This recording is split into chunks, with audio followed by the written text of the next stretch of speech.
The UK will today offer Australia a tariff-free, quota-free trade deal that would phase out import taxes over a period of 15 years. Boris Johnson insisted it should go ahead in spite of warnings it could seriously damage British farmers. But what are the key elements of the deal? Who are the big winners? And what could it mean for the future of the UK?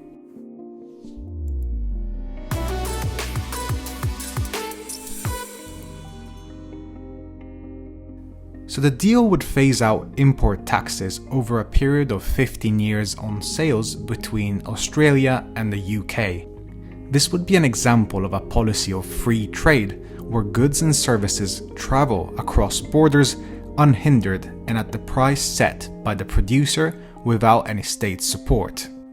In 2019-2020, trade in goods and services between Australia and the UK was valued at £20.1 billion, and both sides are hoping to expand this amount considerably. This deal is a win for the team led by International Trade Secretary Liz Truss, who insisted that the UK should offer Australia a similar deal to the zero tariff, zero quota deal it struck with the EU after Brexit. Liz Truss is looking to conclude negotiations ahead of the G7 summit, which the UK is hosting in Cornwall in June. The Australian deal is considered of vital importance because it would mark the first free trade agreement which was negotiated since Brexit but did not come from existing agreements with EU trade partners. When we look at the existing trading regime, Australian beef exporters face a blanket 12% tariff on beef products.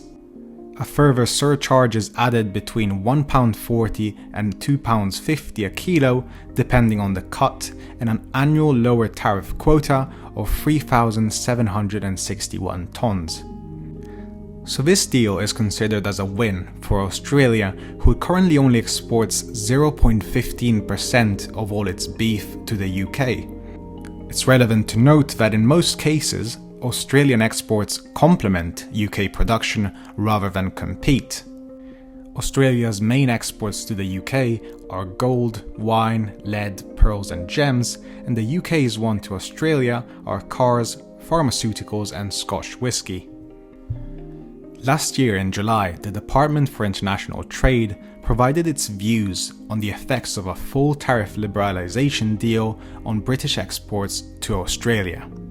The paper found that this deal could cause British exports to Australia to rise 7.3%. However, it would spark an 83.2% rise in Australian exports to the UK.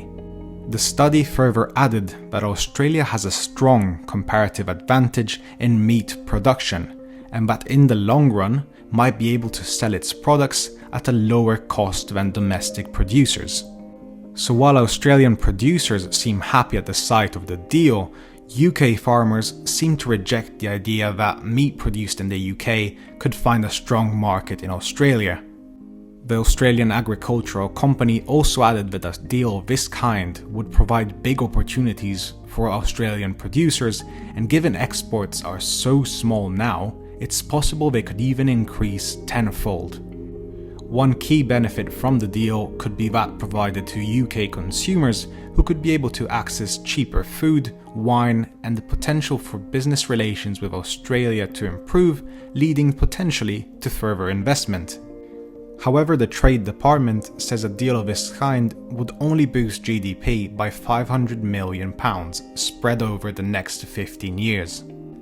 Beef and lamb farmers, particularly in Scotland, Northern Ireland and Wales, are among those that could suffer the most from cheaper competition from Australia, whose farms operate on a much larger scale.